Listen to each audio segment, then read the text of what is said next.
नहीं ma'am, steel के glass में मिल सकता है, कांच के ग्लास में पीने की आदत नहीं है। Don't waste your time. पानी साफ है यस सर। तो पी लीजिए, ग्लास से कुछ फर्क नहीं पड़ता। मैं भी तो वही कह रहा हूँ सर कि पानी साफ होना चाहिए बस, फिर चाहे वो स्टील के ग्लास में हो या कांच के। वैसे ही ऑफिसर साफ होना चाहिए, फिर चाहे वो इंग्लिश बोले या हिंदी। अस्सलामुअलैकुम जी। 12 फेल मूवी जिंदगी में पहली दफा ऐसी मूवी की जिसमें कोई रोमांस रोमांस की तरफ मेरा ध्यान गई नहीं, और शुरू से लेकर आखिर तक मूवी बिल्कुल फोकस के साथ मैंने देखी। आपको कोई हाई बजट चीज नहीं मिलेगी, टेक्नोलॉजी नहीं मिलेगी, आपको कुछ ऐसा नहीं मिलेगा, विलन नहीं मिलेगा इवन आपको, लेकिन वो मूवी आपको रुलाएगी। और ये क्यों मैं कह रहा हूँ, क्योंकि मेरी ज़िंदगी के 14 साल जो मैंने इधर गुजारे हैं, अपने 14 साल में मैंने बहुत सारे लोग ऐसे देखे हैं जो कि fourth time, third time, twelfth, second time और इवन सिक्स टाइम वो जाके एमडीकैट क्लियर करते हैं, जो किसी भी इंटर टेस्ट को क्लियर करते हैं ना। I have seen it lot. तो मैं रिलेट कर चुका हूँ इस मूवी को किसी की पर्सनल लाइफ से, और मैं इसको रिलेट कर चुका हूँ कहीं कहीं अपनी लाइफ से, कहीं ना कहीं। क्योंकि वो जो मूवी का की जो डायरेक्शन है या मूवी जिस अंदाज में बनाई गई है ना, आप यकीन करिए कि मैं ज़िंदगी में पहली दफ़ा एक मूवी में कई दफ़ा रोया हूँ, कई दफ़ा। एक दफ़ा नहीं, शुरू में नहीं, लेकिन शुरू के बाद जब आपको बिल्कुल फर्स्ट हाफ मिलेगा उसमें एक दफ़ा, फिर उसके बाद सेकंड हाफ में 2 या 3 दफ़ा, लेकिन एंड पे जो आपको रुलाएगी ना ये movie, oh that is just incredible, you know. एक सांप सीढ़ी से समझाने वाला एक तरीका कि फॉर एग्जांपल अगर आप सांप सीढ़ी वाला गेम खेलते हैं, ऊपर जाते हैं, और अगर एक गलती की वजह से टक नीचे आएंगे, इसी तरह एमडीकैट का एग्जाम देते हैं आप, पूरा साल तैयारी करेंगे और एक गलती की वजह से या एक मार्क की कमी की वजह से टक नीचे आएंगे, फिर रीस्टार्ट रीस्टार्ट रीस्टार्ट, ये बड़ा जबरदस्त था। जब रीस्टार्ट करो, लाइफ चेंजिंग एक मूवी है, लाइफ चेंजिंग।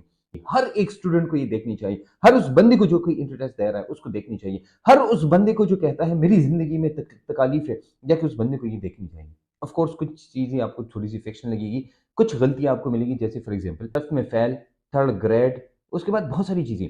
शुरू में मूवी आपको ऐसी लगेगी जैसे बहुत सारे साल पहले जब मोबाइल बिल्कुल पहली दफा आया था, वो टक टक वाला मोबाइल था, वो जो एंटेना था, उस टाइम की, मतलब उससे ये लगता है ये बहुत पुरानी टाइम की है।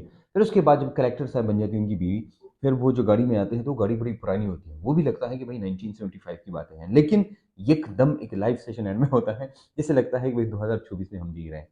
एनीवेज, वो फिक्शन गलतियां होती हैं, कुछ भी परफेक्ट नहीं है, कुछ भी परफेक्ट नहीं होता, लेकिन फिर भी आपको मूवी कनेक्ट करती रहती है, क्योंकि रियल लाइफ ट्वेल्थ फेल एक बुक है, उस पे उसी पे मूवी बनी है। I will definitely salute the person who has made this movie. और कुछ चीज़ें मुझे बड़ी पसंद आई, कुछ डायलॉग्स मुझे बड़े पसंद आए। ये आपका कौन सा अटेम्प्ट है? लास्ट अटेम्प्ट है मैम। और सिलेक्ट नहीं हुए तो? कोई बात नहीं,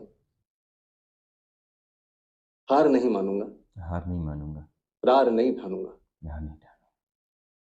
अपने लक्ष्य की प्राप्ति तक नहीं रुकूंगा मैं। लास्ट अटेम्प्ट है, लक्ष्य की प्राप्ति कैसे होगी? आईपीएस बनना लक्ष्य नहीं है मैम, लक्ष्य तो देश को सुधारना है।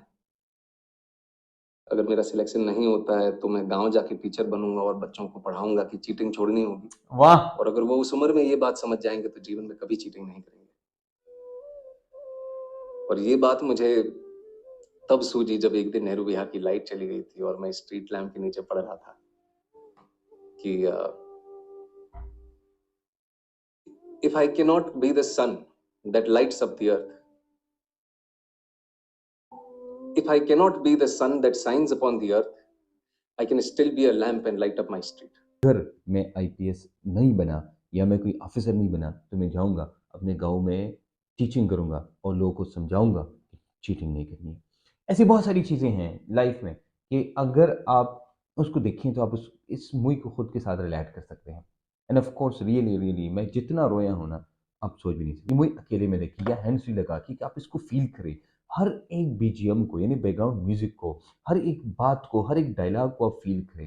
And the way the hero Vikrant जो भी है, उन्होंने जो परफॉर्मेंस दी है, दैट इज ऑसम। जिसने लिखी है ये movie, that is awesome. Romantic scene आपको 2-3 मिलेंगे, विलन नहीं है, एक विलन वाला एक पार्ट हो जाता है, लेकिन वो जिस तरह अपने माँ बाप को कलेक्टर बनने के बाद भी कन्विंस करती है to become the wife of that person या to be with that person, that is just awesome. Of course कुछ घरों में वो वैलिड है, कहीं पर वैलिड नहीं है, लेकिन यहाँ पर एक बात है, जो आखिरी बात है। एक मुझे ये बात पसंद आई कि जब वो उन्होंने वो चिट्ठी दी थी, जिसमें लिखा था कि अगर आप आईपीएस ऑफिसर बनते हैं या जाके चक्की में आटा पीसते हैं, दोनों सूरतों में मैं आपके साथ होंगे, नहीं तो हम साथ में आटा पीसेंगे। ये वाला जुमला जो था ना, दैट वाज़ ऑसम। जब उसने वो देखा, तो बाकी मूवीज़ में जैसे वो सब चेंज हो जाता है उसके अंदर, वो नहीं हुआ। Nothing happened like that and उस रोमांटिक चीज़ों को इतना ज़्यादा फ़ोकस नहीं किया गया, सिर्फ़ एक जगह के अलावा, कि जिसमें वो लड़की कहती है कि तुमने कहा था आई लव यू कहूँगा, तो मैं ज़मीन और दुनिया जो भी है वो एक कर दूँगा। वो एक जुमले के अलावा आपको कहीं पर ऐसा नहीं मिलेगा। Anyways I would definitely give it full stars, और मैं कोई स्टार काटूँगा नहीं। लेकिन हर बंदे को ये देखनी चाहिए, और मेरे ख़्याल में हर बंदे को इसकी इंस्पिरेशन और मोटिवेशन से सीखना चाहिए। हीरा है बिल्कुल, यकीन करें, बिल्कुल हीरा। आपको कोई लंबे सॉन्ग्स नहीं मिलेंगे, वो नहीं मिलेंगे। This is just like a diamond of Bollywood. ज़रूर देखिएगा। मिलेंगे इंशाल्लाह एक नई वीडियो के साथ। इजाज़त दीजिए।